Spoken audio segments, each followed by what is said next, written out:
በክቡር ጠቅላይ ሚኒስትራችን ዶክተር አብይ አህመድ ሀሳብ አመንጭነት ሀገራችንን የተራቆቱ መሬቶችን በአረንጓዴ ተክሎች ለማልበስ የተደረገው እንቅስቃሴ ይሄው 8 ዓመት ሞልቶታል።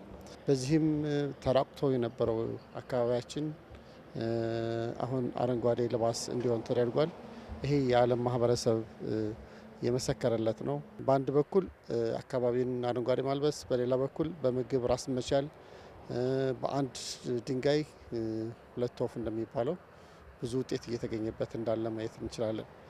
ዛሬ ላይ ለልጆቻችን ብለን የተከልነውን ዛፍ የተከልነውን አትክልት ተመልሰን እኛ እየተመገብነው ነው የሚሆነው።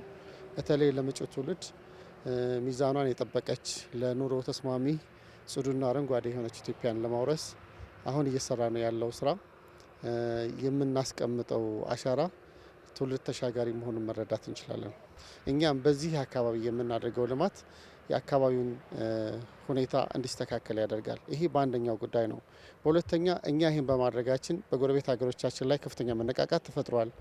እንደገና በአፍሪካ ግሪን የሆነችን አፍሪካ ለመፍጠር የሚደረጉ ኢኒሼቲቮች ከተለፉ ከተሰሩ ውጤት እንደሚያፈራ በተግባር የሚታይ ውጤት ማሳየታችን በሌሎች ጥረቶች እንዲበራቱ በርትተው እንዲሰሩ ጥሩ ምሳሌ የሚሆን ነው።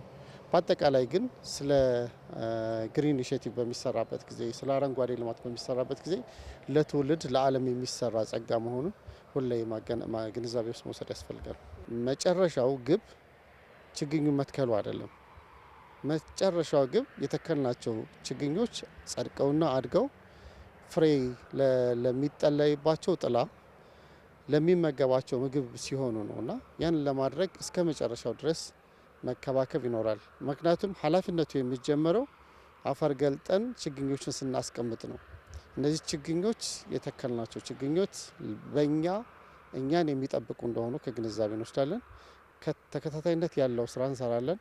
ይህን ደግሞ በፕላን የሚመራ ስለሚሆን የዛሬ ዓመት አሁን እዚህ ብንገናኝ አሁን የተከልናቸው በሙሉ ሁሉም ሳይከሽፉ አድገው ጸድቀው እናገኛቸዋለን ማለት ነው።